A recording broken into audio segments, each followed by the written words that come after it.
Here we have a pre-owned 2012 Ford Expedition in the XLT trim level. This one comes in Oxford white on stone cloth interior. The powertrain consists of a 5.4 liter naturally aspirated V8 engine mated to a 6-speed automatic transmission, and that gets us 310 horsepower and 365 pound-feet of torque. So as we come around to the front end here, we have our halogen headlamps, and we also get fog lights as well. And this one still looks in pretty good shape. I'm going to show you the miles in a minute, excuse me. And we have the mirror finish on the grille. Just really like that. Not a lot of plastic to see. And coming around to these wheels here, these are going to be 18-inch aluminum.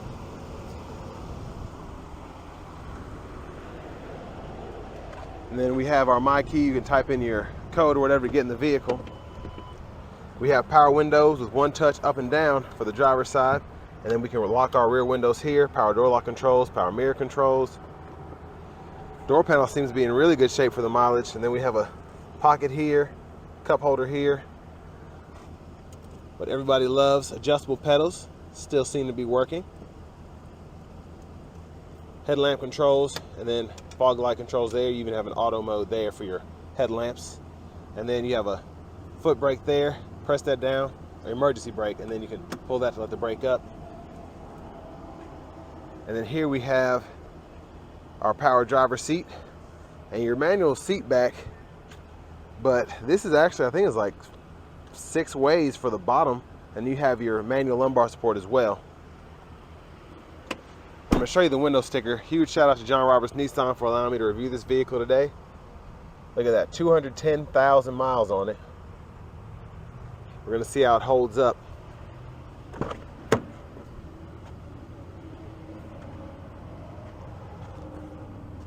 Going to hop back here.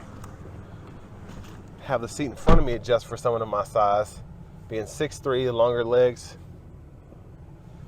And not bad for this kind of vehicle. I mean, back in the day, they didn't really make legroom and all that a huge thing.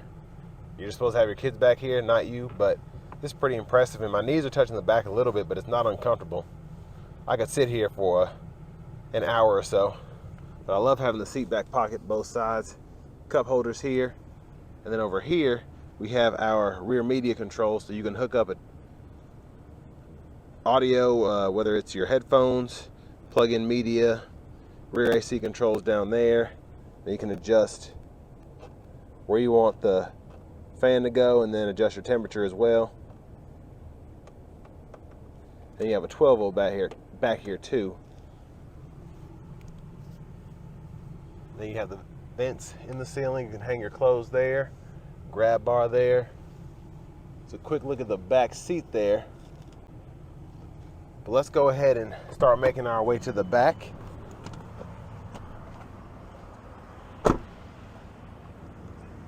We have an easy fuel filler there, and this one takes E85 and gas.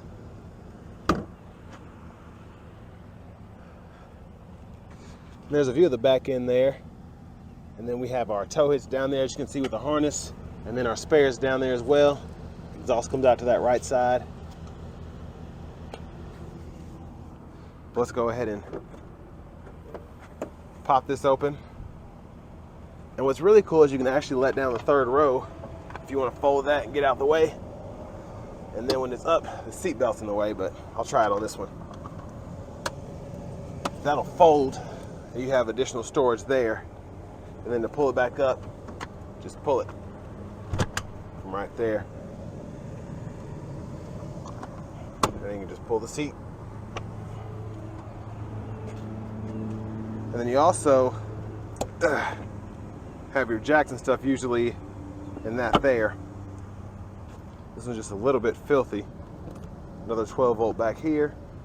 And I like that you even have trays on either side there if you want to lay your phone or something in that third row.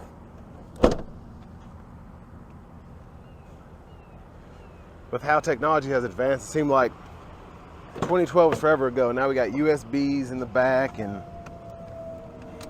all this other stuff. So you pull up here and then you fold that down. You have to use 2 hands to do this, and then you can get this seat to fold flat like that. And then of course you can use the cargo mode and push it up when that seat's up far enough. Again, we've advanced quite a bit in technology in terms of how to use these. So today's Expedition is a lot easier to stow stuff and get your passengers to the third row. There's a glove compartment. Owner's manuals are still in this one.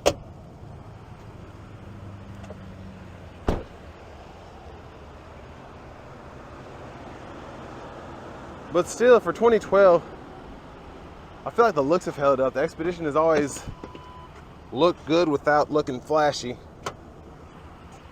And there are the cross rails or crossbars in the back there for your luggage rack.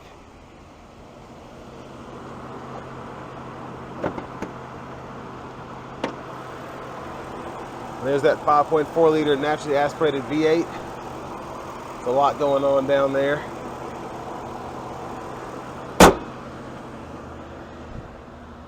But now let's go ahead and hop in the driver's seat real quick.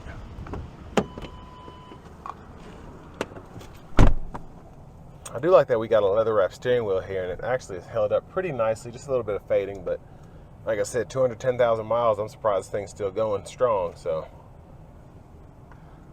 and then over here we have the controls. Let me close the sunroof shade. We can connect our Bluetooth. We have AM, FM, XM, or AM, FM, and then an aux input along with the CD player. And then we can go through folders. Presets are connected, all of that. This is just being a little buggy right now. It wants a phone really badly, but there isn't one. And then we can turn off the traction control, stability control there, hazards. I like that they even have a pocket up here for further storage. And then we have our AC controls down here, and we can control the rear as well as their fan speed there. And then AC button here, turn that off. And then fan speed, temperature, and then airflow here. And then another 12 volt cigarette lighter, storage pocket here. And then for the shifter, hit the brake, reverse, neutral, drive, and you have 3, 2, 1. You can manually shift there and pull it all the way back up for park. Center console cubby space, decent size, and you even have a USB input and an aux to run through your Ford Sync there. Universal garage door transmitter, sunglasses holder. Then here are all of your controls for your sunroof. So you actually have a one-touch sliding sunroof, which is nice. And that's open and shut. I'm impressed by that for 2012. And there's a view of the back seat from up here. Cruise controls are over here, on, off, and you can set or resume if you hit the brake or something.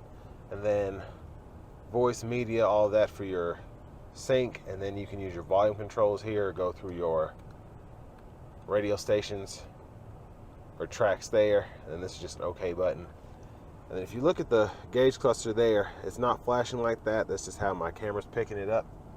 And you can use these 3 buttons over here to change the info. So I always like that MPG thing there, how it kind of shows you if you're getting good gas mileage or bad gas mileage based on how you're driving. And then the tire pressure sensors, I think, are messed up on this one. But this still has 2 key fobs. But I'm interested to see how this drives, so let's go ahead and take this 2012 Ford Expedition XLT out on the road for a quick test drive. So really good acceleration from the V8. And one thing I like about it is with 210,000 miles, really linear acceleration. It's not like a lot was going on or there was a misfire or anything like that. Still runs relatively smoothly. I guess the wind is picking up just a little bit.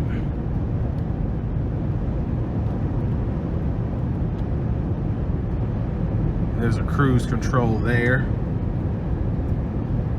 And I will say this, it's a 2012, so I say everything with a grain of salt, but this just drives, it drives heavy. Just how the steering is made, the brake pedal feel, just getting a little vibration there. but the steering is relatively stiff in my opinion.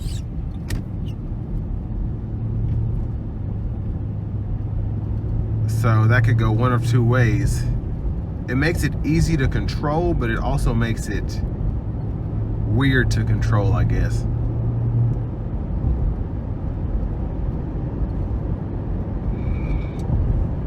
It's a very weird feel from what I'm used to.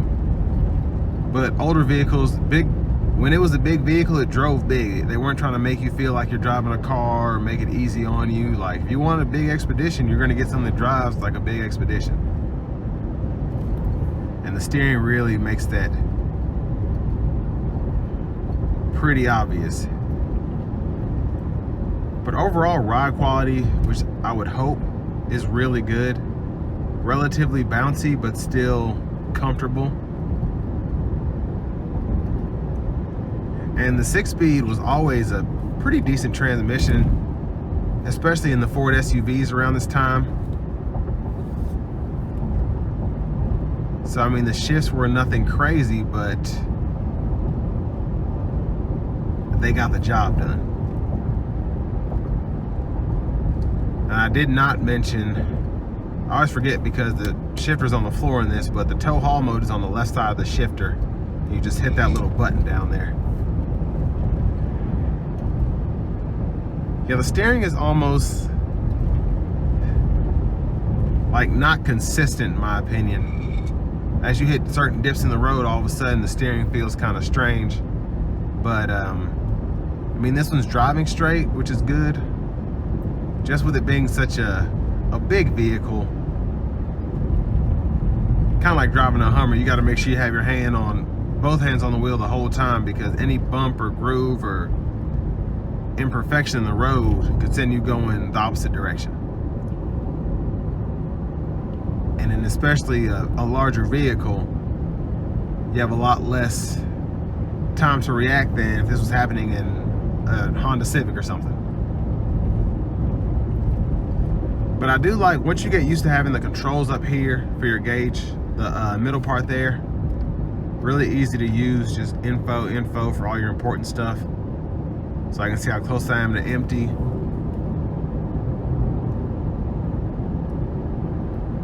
And I like that you have that nice bright green icon there for when the cruise control is on.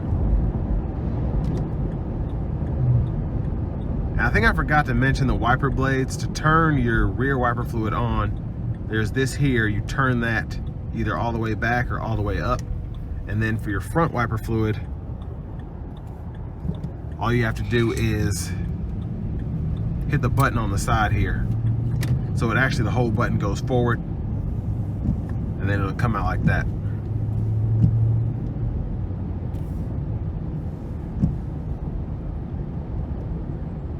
But I mean, all in all, you can get, I mean, it's 210,000 miles on this Expedition, which is pretty, so it's not gonna be super expensive, no matter what the car market is doing. But this one is just driving perfectly. So if you're needing something that you're not gonna get great gas mileage in, but is very, very capable in terms of hauling 8 people or towing something large or hauling a bunch of stuff, this is definitely a good option for that.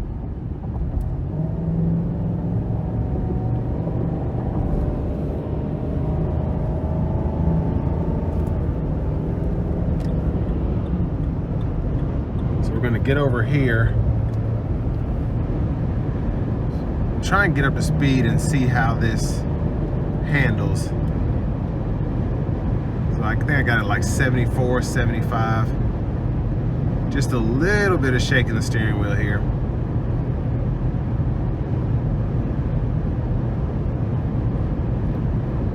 And pretty prevalent wind noise.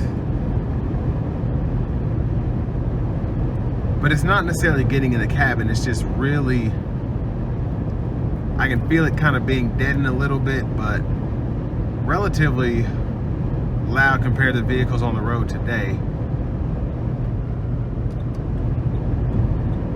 And then I do like that you have the blind spot mirrors in both windows there. That helps a lot, especially if you're going to be towing something. and you don't have tow mirrors, so light towing. If you're towing something long, get tow mirrors put on, but it's nice to have these.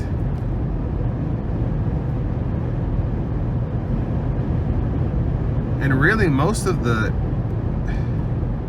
action is coming from the steering wheel in terms of the vehicle's dynamics coming down the interstate, but the ride itself is really good, especially for a 2012.